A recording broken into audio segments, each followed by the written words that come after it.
संगत जी, वाहिगुरू जी का खालसा, वाहिगुरू जी की फतेह।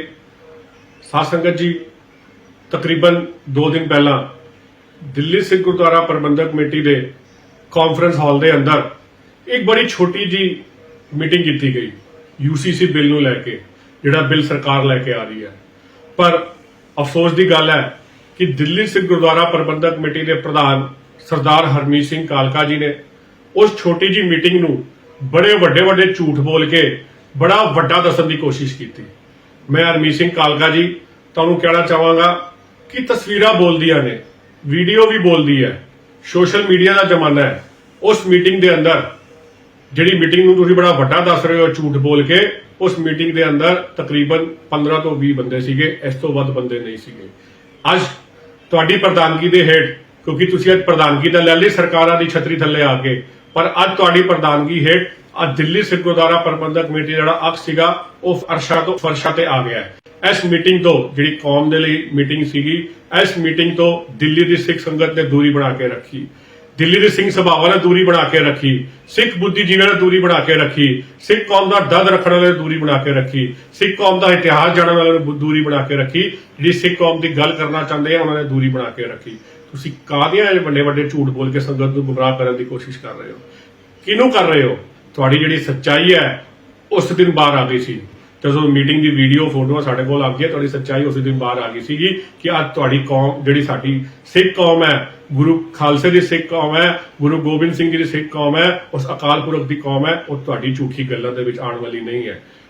तुसीं कित्थे खड़े होकर झूठ बोल रहे हो हरमीत सिंह कालका जी? उस गुरु के दर ते जिन्हां ने दूजे धर्मां नूं बचाउण वास्ते शहीदी देती, उस दर ते खड़े होकर तुसीं झूठ बोल रहे हो। तुहानूं शर्म नहीं आई झूठ बोलदे हो? तुसीं अज इन्ने गिर गए हो कि तुसीं अपनी मूँह तो इन्ने वड्डे झूठ बोलदे हो। अज तुसीं उहदे विच जो मीटिंग दे विच जो तुसीं गल्लां कीतियां सारियां झूठियां, सारी सरकारी बोली। एक पासे तुसीं 11 मैंबरी कमेटी बनाई है और उस कमेटी का नाम तक नहीं दस्सिया कि यह कमेटी दे मैंबर किहड़े होणगे, कि कौम नूं कमेटी प्रवान है कि क्यों नहीं प्रवान है, क्योंकि तुहाडे ते अज कौम नूं विश्वास नहीं है। तुसीं उत्थे दूजी गल कीती कि असीं खलरा तैयार करांगे। ਇਹ ਸਭ ਤੋਂ ਵੱਡਾ ਝੂਠ ਤੁਹਾਡਾ ਹਰਮੀਤ ਸਿੰਘ ਕਾਲਕਾ ਜੀ।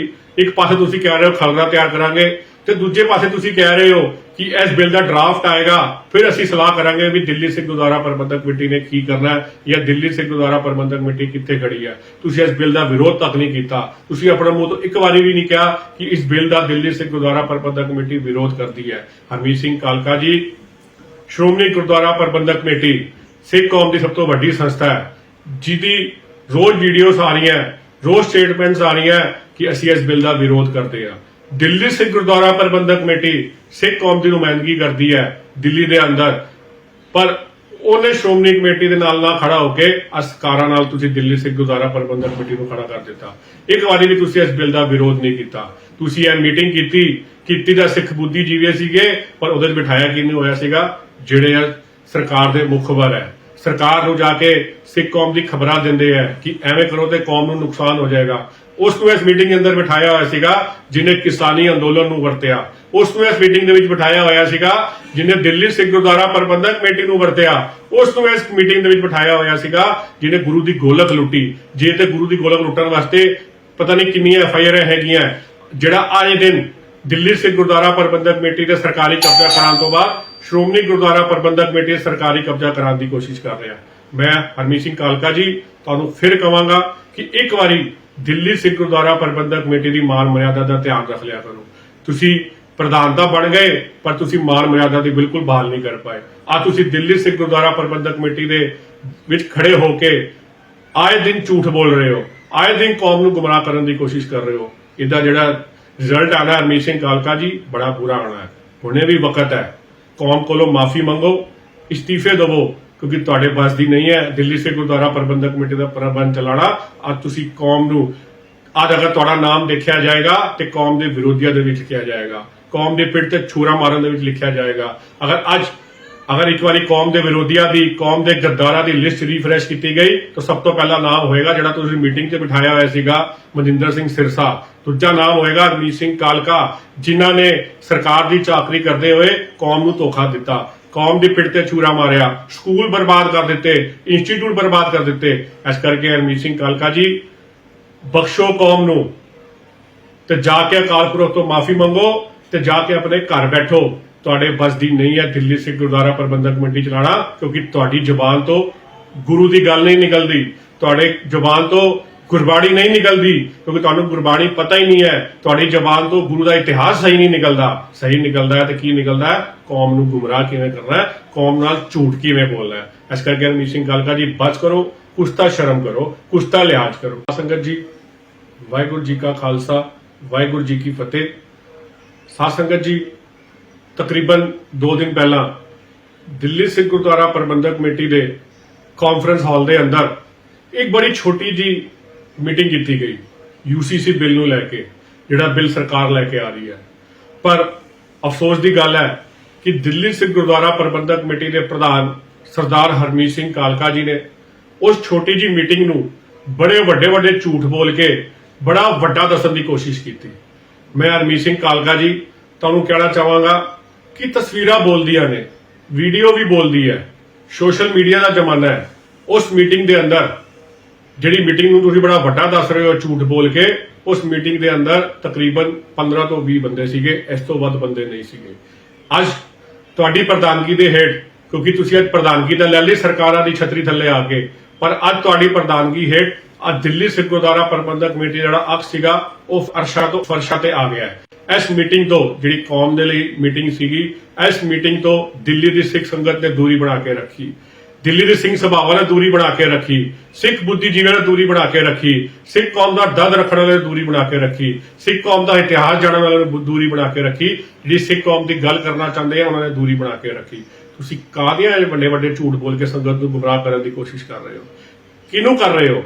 ਤੁਹਾਡੀ ਜਿਹੜੀ ਸੱਚਾਈ ਹੈ ਉਸ ਦਿਨ ਬਾਹਰ ਆ ਗਈ ਸੀ, ਜਦੋਂ ਮੀਟਿੰਗ ਦੀ ਵੀਡੀਓ ਫੋਟੋਆਂ ਸਾਡੇ ਕੋਲ ਆ ਗਈਆਂ, ਤੁਹਾਡੀ ਸੱਚਾਈ ਉਸ ਦਿਨ ਬਾਹਰ ਆ ਗਈ ਸੀਗੀ ਕਿ ਅੱਜ ਤੁਹਾਡੀ ਕੌਮ, ਜਿਹੜੀ ਸਾਡੀ ਸਿੱਖ ਕੌਮ ਹੈ, ਗੁਰੂ ਖਾਲਸੇ ਦੀ ਸਿੱਖ ਕੌਮ ਹੈ, ਗੁਰੂ ਗੋਬਿੰਦ ਸਿੰਘ ਜੀ ਦੀ ਸਿੱਖ ਕੌਮ ਹੈ, ਉਸ ਅਕਾਲ ਪੁਰਖ ਦੀ ਕੌਮ ਹੈ, ਉਹ ਤੁਹਾਡੀ ਝੂਠੀ ਗੱਲਾਂ ਦੇ ਵਿੱਚ ਆਉਣ ਵਾਲੀ ਨਹੀਂ ਹੈ। ਤੁਸੀਂ ਕਿੱਥੇ ਖੜੇ ਹੋ ਕੇ ਝੂਠ ਬੋਲ ਰਹੇ ਹੋ ਹਰਮੀਤ ਸਿੰਘ ਕਾਲਕਾ ਜੀ?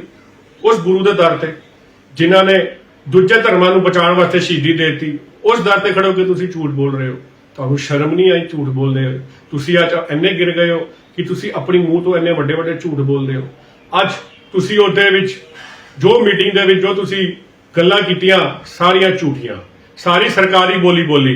ਇੱਕ ਪਾਸੇ ਤੁਸੀਂ 11 ਮੈਂਬਰੀ ਕਮੇਟੀ ਬਣਾਈ ਹੈ, ਪਰ ਉਸ ਕਮੇਟੀ ਦਾ ਨਾਮ ਤੱਕ ਨਹੀਂ ਦੱਸਿਆ ਕਿ ਇਹ ਕਮੇਟੀ ਦੇ ਮੈਂਬਰ ਕਿਹੜੇ ਹੋਣਗੇ, ਕਿ ਕੌਮ ਨੂੰ ਇਹ ਕਮੇਟੀ ਪ੍ਰਵਾਨ ਹੈ ਕਿ ਕਿਉਂ ਨਹੀਂ ਪ੍ਰਵਾਨ ਹੈ, ਕਿਉਂਕਿ ਤੁਹਾਡੇ ਤੇ ਅੱਜ ਕੌਮ ਨੂੰ ਵਿਸ਼ਵਾਸ ਨਹੀਂ ਹੈ।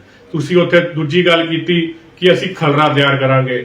ਇਹ ਸਭ ਤੋਂ ਵੱਡਾ ਝੂਠ ਤੁਹਾਡਾ ਹਰਮੀਤ ਸਿੰਘ ਕਾਲਕਾ ਜੀ। ਇੱਕ ਪਾਸੇ ਤੁਸੀਂ ਕਹਿ ਰਹੇ ਹੋ ਖਲਰਾ ਤਿਆਰ ਕਰਾਂਗੇ, ਤੇ ਦੂਜੇ ਪਾਸੇ ਤੁਸੀਂ ਕਹਿ ਰਹੇ ਹੋ ਕਿ ਇਸ ਬਿੱਲ ਦਾ ਡਰਾਫਟ ਆਏਗਾ, ਫਿਰ ਅਸੀਂ ਸਲਾਹ ਕਰਾਂਗੇ ਵੀ ਦਿੱਲੀ ਸਿੱਖ ਗੁਰਦੁਆਰਾ ਪ੍ਰਬੰਧਕ ਕਮੇਟੀ ਨੇ ਕੀ ਕਰਨਾ ਹੈ, ਜਾਂ ਦਿੱਲੀ ਸਿੱਖ ਗੁਰਦੁਆਰਾ ਪ੍ਰਬੰਧਕ ਕਮੇਟੀ ਕਿੱਥੇ ਖੜੀ ਹੈ। ਤੁਸੀਂ ਇਸ ਬਿੱਲ ਦਾ ਵਿਰੋਧ ਤੱਕ ਨਹੀਂ ਕੀਤਾ। ਤੁਸੀਂ ਆਪਣੇ ਮੂੰਹ ਤੋਂ ਇੱਕ ਵਾਰੀ ਵੀ ਨਹੀਂ ਕਿਹਾ ਕਿ ਇਸ ਬਿੱਲ ਦਾ ਦਿੱਲੀ ਸਿੱਖ ਗੁਰਦੁਆਰਾ ਪ੍ਰਬੰਧਕ ਕਮੇਟੀ ਵਿਰੋਧ ਕਰਦੀ ਹੈ। ਹਰਮੀਤ ਸਿੰਘ ਕਾਲਕਾ ਜੀ, ਸ਼੍ਰੋਮਣੀ ਗੁਰਦੁਆਰਾ ਪ੍ਰਬੰਧਕ ਕਮੇਟੀ ਸਿੱਖ ਕੌਮ ਦੀ ਸਭ ਤੋਂ ਵੱਡੀ ਸੰਸਥਾ ਹੈ, ਜਿਹਦੀ ਰੋਜ਼ ਵੀਡੀਓਜ਼ ਆ ਰਹੀਆਂ, ਰੋਜ਼ ਸਟੇਟਮੈਂਟਸ ਆ ਰਹੀਆਂ ਕਿ ਅਸੀਂ ਇਸ ਬਿੱਲ ਦਾ ਵਿਰੋਧ ਕਰਦੇ ਹਾਂ। ਦਿੱਲੀ ਸਿੱਖ ਗੁਰਦੁਆਰਾ ਪ੍ਰਬੰਧਕ ਕਮੇਟੀ ਸਿੱਖ ਕੌਮ ਦੀ ਨੁਮਾਇੰਦਗੀ ਕਰਦੀ ਹੈ ਦਿੱਲੀ ਦੇ ਅੰਦਰ, ਪਰ ਉਹਨੇ ਸ਼੍ਰੋਮਣੀ ਕਮੇਟੀ ਦੇ ਨਾਲ ਨਾ ਖੜਾ ਹੋ ਕੇ ਅਸਕਾਰਾਂ ਨਾਲ ਤੁਸੀਂ ਦਿੱਲੀ ਸਿੱਖ ਗੁਰਦੁਆਰਾ ਪ੍ਰਬੰਧਕ ਕਮੇਟੀ ਨੂੰ ਖੜਾ ਕਰ ਦਿੱਤਾ।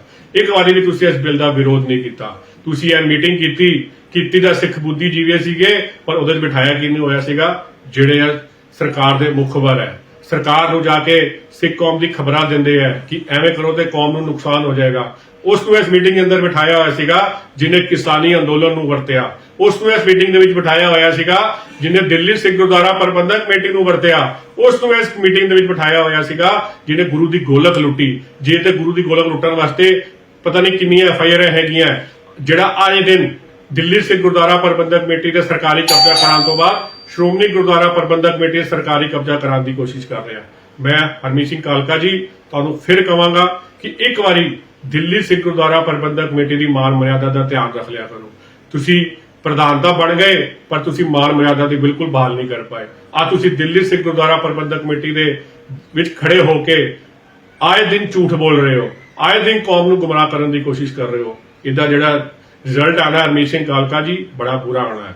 ਹੁਣੇ ਵੀ ਵਕਤ ਹੈ, ਕੌਮ ਕੋਲੋਂ ਮਾਫੀ ਮੰਗੋ, ਇਸਤੀਫੇ ਦੇਵੋ, ਕਿਉਂਕਿ ਤੁਹਾਡੇ ਬਸ ਦੀ ਨਹੀਂ ਹੈ ਦਿੱਲੀ ਸਿੱਖ ਗੁਰਦੁਆਰਾ ਪ੍ਰਬੰਧਕ ਕਮੇਟੀ ਦਾ ਪ੍ਰਬੰਧ ਚਲਾਉਣਾ। ਅੱਜ ਤੁਸੀਂ ਕੌਮ ਨੂੰ, ਅੱਜ ਅਗਰ ਤੁਹਾਡਾ ਨਾਮ ਦੇਖਿਆ ਜਾਏਗਾ ਤੇ ਕੌਮ ਦੇ ਵਿਰੋਧੀਆਂ ਦੇ ਵਿੱਚ ਕਿਹਾ ਜਾਏਗਾ। ਕੌਮ ਦੇ ਪਿੱਠ ਤੇ ਛੁਰਾ ਮਾਰਨ ਦੇ ਵਿੱਚ ਲਿਖਿਆ ਜਾਏਗਾ। ਅਗਰ ਇੱਕ ਵਾਰੀ ਕੌਮ ਦੇ ਵਿਰੋਧੀਆਂ ਦੀ, ਕੌਮ ਦੇ ਗੱਦਾਰਾਂ ਦੀ ਲਿਸਟ ਰੀਫਰੈਸ਼ ਕੀਤੀ ਗਈ ਤਾਂ ਸਭ ਤੋਂ ਪਹਿਲਾ ਨਾਮ ਹੋਏਗਾ ਜਿਹੜਾ ਤੁਸੀਂ ਮੀਟਿੰਗ 'ਚ ਬਿਠਾਇਆ ਹੋਇਆ ਸੀਗਾ, ਮਨਜਿੰਦਰ ਸਿੰਘ ਸਿਰਸਾ। ਦੂਜਾ ਨਾਮ ਹੋਏਗਾ ਹਰਮੀਤ ਸਿੰਘ ਕਾਲਕਾ, ਜਿਨ੍ਹਾਂ ਨੇ ਸਰਕਾਰ ਦੀ ਚਾਕਰੀ ਕਰਦੇ ਹੋਏ ਕੌਮ ਨੂੰ ਧੋਖਾ ਦਿੱਤਾ, ਕੌਮ ਦੀ ਪਿੱਠ ਤੇ ਛੁਰਾ ਮਾਰਿਆ, ਸਕੂਲ ਬਰਬਾਦ ਕਰ ਦਿੱਤੇ, ਇੰਸਟੀਚਿਊਟ ਬਰਬਾਦ ਕਰ ਦਿੱਤੇ। ਇਸ ਕਰਕੇ ਹਰਮੀਤ ਸਿੰਘ ਕਾਲਕਾ ਜੀ, ਬਖਸ਼ੋ ਕੌਮ ਨੂੰ ਤੇ ਜਾ ਕੇ ਅਕਾਲ ਪੁਰਖ ਤੋਂ ਮਾਫੀ ਮੰਗੋ ਤੇ ਜਾ ਕੇ ਆਪਣੇ ਘਰ ਬੈਠੋ। ਤੁਹਾਡੇ ਬਸ ਦੀ ਨਹੀਂ ਹੈ ਦਿੱਲੀ ਸਿੱਖ ਗੁਰਦੁਆਰਾ ਪ੍ਰਬੰਧਕ ਕਮੇਟੀ ਚਲਾਣਾ, ਕਿਉਂਕਿ ਤੁਹਾਡੀ ਜ਼ੁਬਾਨ ਤੋਂ ਗੁਰੂ ਦੀ ਗੱਲ ਨਹੀਂ ਨਿਕਲਦੀ, ਤੁਹਾਡੇ ਜ਼ੁਬਾਨ ਤੋਂ ਗੁਰਬਾਣੀ ਨਹੀਂ ਨਿਕਲਦੀ, ਕਿਉਂਕਿ ਤੁਹਾਨੂੰ ਗੁਰਬਾਣੀ ਪਤਾ ਹੀ ਨਹੀਂ ਹੈ। ਤੁਹਾਡੀ ਜ਼ੁਬਾਨ ਤੋਂ ਗੁਰੂ ਦਾ ਇਤਿਹਾਸ ਸਹੀ ਨਹੀਂ ਨਿਕਲਦਾ। ਸਹੀ ਨਿਕਲਦਾ ਹੈ ਤੇ ਕੀ ਨਿਕਲਦਾ ਹੈ? ਕੌਮ ਨੂੰ ਗੁੰਮਰਾਹ ਕਿਵੇਂ ਕਰਨਾ ਹੈ, ਕੌਮ ਨਾਲ ਝੂਠ ਕਿਵੇਂ ਬੋਲਣਾ ਹੈ। ਇਸ ਕਰਕੇ ਹਰਮੀਤ ਸਿੰਘ ਕਾਲਕਾ ਜੀ, ਬਚ ਕਰੋ, ਕੁਛ ਤਾਂ ਸ਼ਰਮ ਕਰੋ, ਕੁਛ ਤਾਂ ਲਿਹਾਜ਼ ਕਰੋ।